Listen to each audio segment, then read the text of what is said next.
Something else that comes to mind when you're talking about user experience and how it relates to SEO. And this isn't something that's, direct user experience, or not what we traditionally think of conversion optimization, is organizing your products into categories and having an intuitive navigation and structure for your website. This does two things. First, it makes it easy for people to find exactly what they're looking for.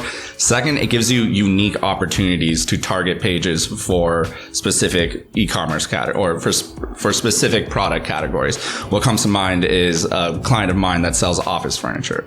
They have their office desk category. They have it split into L-shaped, U-shaped, executive, ergonomic, standing, which all have search volume. Exactly. And so those, first, it makes it easier for people to find what they're looking for, like I said. And second, I can target and focus specifically on those keyword groups rather than trying to make one page rank for all these different keywords. Absolutely. And it also makes for a nice, clean content. So when Google is crawling your sitemap, right, they see a nice, organized, clean structure that from a keyword universe standpoint within each and every one of these categories, it makes sense.